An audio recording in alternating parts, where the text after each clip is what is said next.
तौर पर फायदा उन्हें मिलेगा और उनका काडर वोट डालने जाएगा। एक और खबर आ रही है फर्रुखाबाद से। जी हाँ, फर्रुखाबाद के अमृतपुर विधानसभा में बूथ संख्या 38 पर ईवीएम मशीन पर साइकिल का चुनाव चिन्ह गायब। ये तो एक बड़ी खबर है यूपी के फर्रुखाबाद से कि साइकिल का चुनाव चिन्ह ही नहीं है, वो गायब दिखाई दे रहा है अमृतपुर विधानसभा में। ये खबर आ रही है। अब ये कैसे हुआ? बूथ संख्या 38 पर ईवीएम मशीन पर साइकिल का चुनाव चिन्ह ही नहीं है और जिला प्रशासन की चूक से अब मतदाता परेशान हो रहा है, क्योंकि जिन्हें साइकिल पर बटन दबाना है वो बटन ही वहां पर नहीं है। तो ये जो है ये बड़ी रोचक खबर आई है। अब कैसे चूक हुई और इस पर जाहिर तौर पर जिला प्रशासन इस ईवीएम को चेंज कराएगा वहां अगर शिकायत हुई है, और हो सकता है इसका समाधान भी हो गया हो। अभय कुमार हमारे साथ इस पर जुड़े हुए। अभय, क्या है पूरी खबर ये और क्या जिला प्रशासन ने इस पर कोई संज्ञान लेकर एक्शन लिया है? सर फर्रुखाबाद की अमृतपुर विधानसभा जो है प्राचीन बूथ संख्या 38 है। हाँ। यहाँ पे ईवीएम मशीन पे साइकिल का निशान ही नहीं है। अच्छा। तो जी सर, और यहाँ पे अभी चेंज करने के लिए बोला गया है। हाँ। नहीं, लेकिन ये अभी 10 बजने वाले हैं, 10 बजे के आसपास का समय है, तो ये अब जानकारी लगी या पहला जो मतदाता गया था उसने शिकायत कर दी थी और अब तक ये चेंज नहीं हो पाया है? नहीं सर, पहला मतदाता जो गया था उसी टाइम की बात है सर। अभी तक चेंज नहीं हुई है। अभी बात हो रही है डीएम से। हाँ। तो वो चेंज करने के लिए बोल रहे हैं। हाँ। और यहाँ पे पब्लिक बहुत परेशान है।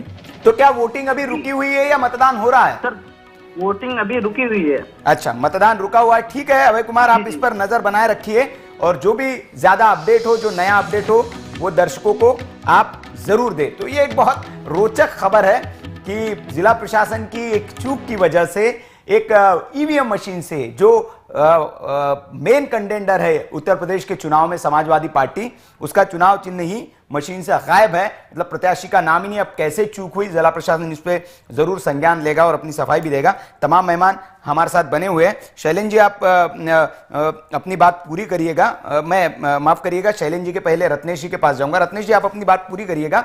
लेकिन मेरा वही सवाल है कि जिस तरह से 2-3 दिन में जो सीनियरियो हुआ है आम आदमी पार्टी का, चूंकि आप वहीं से आए हैं, जो आरोप कुमार विश्वास ने लगाए, क्योंकि वो भी उसी दल के हैं, क्या उसमें सत्यता आपको नजर आती है या पॉलिटिकल ये वेंडेटा है एक तरह से किया गया? रत्नेश जी। जी, और दोबारा से रिपीट कर देंगे। एक्चुअली मैं कह रहा हूं कि आप आम आदमी पार्टी में ही रहे हैं, वहीं से रहकर आए हैं, तो जो कुमार विश्वास ने आरोप लगाए, आप भी वहीं थे, क्या इस तरह की गतिविधियों में वो लिप्त रहे हैं? केजरीवाल जी, जो कहा गया कि एक बैंक संगठन है उसकी ओर से उनके दलों नेताओं के साथ वो मीटिंग किया करते थे, तो क्या इसमें सत्यता है या पॉलिटिकल ये वेंडेटा है? क्योंकि कहा जा रहा है कि ये कांग्रेस की ओर से ही बयान दिलवाया गया है कुमार विश्वास जी से, क्योंकि फायदा कांग्रेस को ही होगा इससे। देखिए,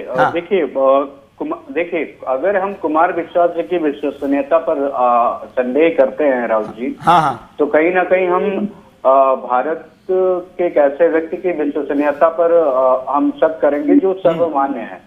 देखिए, पहली बात तो वो कि वो एक विश्वविद्यालय के प्राध्यापक हैं हिंदी के। दूसरा, हमारे राष्ट्र के बहुत सम्मानित कवि हैं।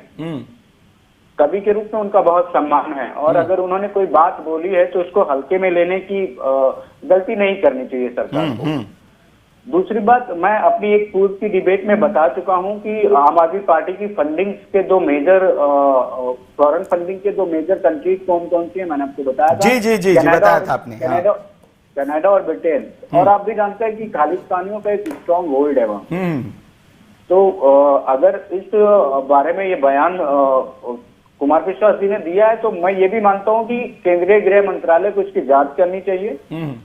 क्योंकि देखिए, पंजाब एक बॉर्डर स्टेट है, और अगर वहां पे हमने अपनी नेशनल सिक्योरिटी को स्टेट पे रखा तो हमारे लिए बहुत बड़ा थ्रेट बन सकता है। उसमें अगर वो कोई भी व्यक्ति हो, वो किसी भी राजनीतिक पार्टी का हो, अगर वो नेशनल सिक्योरिटी के साथ कोई भी कंप्रोमाइज करके पॉलिटिकल गेन लेना चाह रहा है, तो उसको कतई बर्दाश्त नहीं किया जाना चाहिए, उसको एलिमिनेट किया जाना चाहिए। ठीक है। मैं शैलेंद्र जी कुछ कहना चाह रहे थे। शैलेंद्र जी, आप अपनी बात पूरी करिएगा, फिर मेरा काउंटर सवाल ये भी है कि जैसे इन्होंने कहा कि ये सुरक्षा, यही मुद्दा वहां पंजाब में बनाया गया है ज्यादातर 2-3 दिनों से, चाहे जितने भी सोशल मीडिया के पेजेस हो पार्टी के या फिर जो भी काडर रहा हो, तो वो इस बयान को ज्यादा से ज्यादा उछाल रहा है और इस जो कुमार विश्वास की जो स्टेटमेंट है उसको शेयर कर रहा है। दूसरा एक डेंट और ये हुआ है कि जो सिख फॉर जस्टिस एक ऑर्गेनाइजेशन है उसकी ओर से भी एक पत्र जारी कर दिया गया है कि आम आदमी पार्टी को आप वोट दीजिए। तो क्या ये दोनों चीजें अब जो मिक्सअप हो रहा है ये और ज्यादा डेंट करेगा? शैलेंद्र जी, तमाम वो दल केंद्र की सरकार ने जब निर्णय लिया था सीमा पर जो बीएसएफ सिक्योरिटी का जो उसका रेंज था पहले 5 किलोमीटर का, उसको जब बढ़ाया 50 किलोमीटर का किया, तो कोई भी ऐसा दल नहीं था जिसने उसका मुखर विरोध न किया हो। जबकि ये लोग भूल जाते हैं कि बीएसएफ सिर्फ जो है नेशनल सिक्योरिटी के इश्यूज को टैकल करेगी, जितने भी सिविल इश्यूज हैं वहां उसकी स्टेट पुलिस ही करेगी। तो एक बात बताइए, एक तरफ तो आप जो कहते हैं कि नहीं हम जो है नेशनल सिक्योरिटी को लेकर बड़े ही चिंतित हैं और बहुत ही सजग हैं, बहुत ही हम प्रतिबद्ध हैं, तो केंद्र सरकार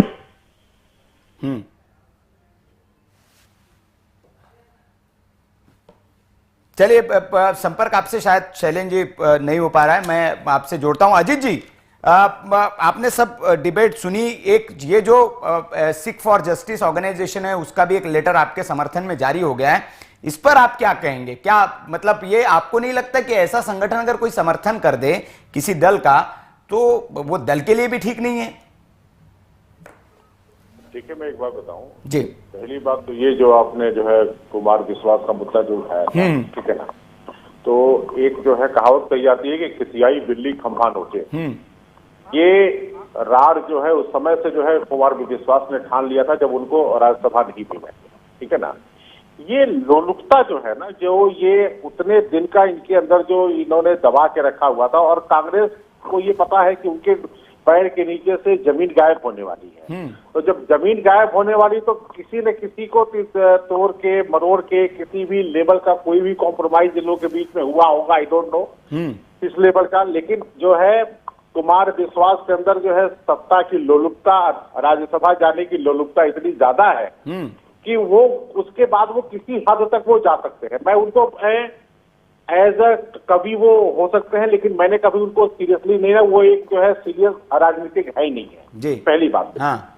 और उसका पंजाब के चुनाव पे कोई फर्क नहीं पड़ने वाला। फर्क इसलिए क्योंकि जनता ने ऑलरेडी मन बना लिया है, वहां परिवर्तन का पूरी तरीके से जनता ने मन बना लिया, उसमें कहीं कोई जो है दो राय नहीं है। हाँ। ठीक है ना, ठीक। और हम पूरी मतलब जो है पूरी मेजॉरिटी के साथ हम ये जो आपने कहा कि कुमार विश्वास सत्ता लोलुप व्यक्ति है, सत्ता का उनमें, यही आरोप वो केजरीवाल जी पे लगा रहे हैं। यही आरोप, चूंकि अब देखिए कि केजरीवाल जी के बारे में ये कहा जाता था कि वो राजनीति को बदलने के लिए आए हैं, हम परिवारवाद राजनीति में नहीं लाएंगे, लेकिन कहा यह जा रहा है कि जिस तरह से पंजाब चुनाव में देखिए उन्होंने अपनी बेटी को भी मैदान में उतारा चुनाव प्रचार के लिए, बेटे को भी मैदान में उतारा, पत्नी को भी वो लेके गए, और कहा यह गया कि अब देखिए परिवारवाद आप दूर करते थे, अब परिवार, अपने परिवार को ही आप तैयार कर रहे हैं।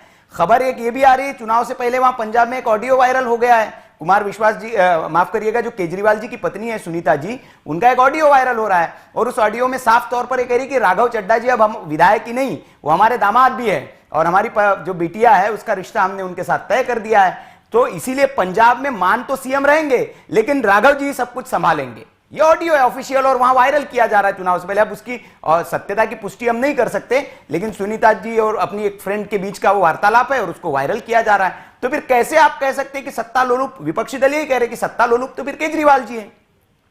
देखिए ये जो वीडियो जो वायरल, ये ऑडियो जो वायरल हो रहा है जी, इसकी कोई मतलब अभी तक जो है आधिकारिक पुष्टि तो नहीं हुई है जी, ठीक है, कि ये उनका ही नहीं, उसका खंडन भी नहीं किया गया है, मतलब पुष्टि तो नहीं हुई लेकिन खंडन तो कर देना चाहिए, खंडन भी नहीं किया गया है। सब चुनावी हथकंडे हैं। हाँ।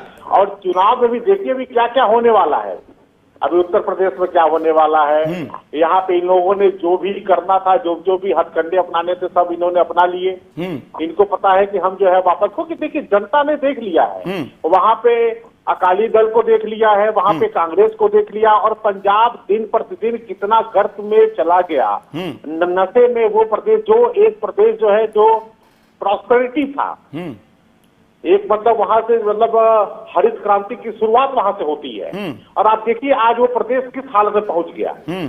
तो जनता पूरा तरीके से समझ चुकी है, और जनता जनार्दन का जो है आदेश सर्वमान्य है, और आप देखिएगा कि जो 10 मार्च को अप्रत्याशित नतीजे आएंगे, इनकी जमीन गायब भी यही रहा है कि अप्रत्याशित होगा, जिसने किसी ने उम्मीद नहीं की होगी ऐसे नतीजे आएंगे। अब देखना होगा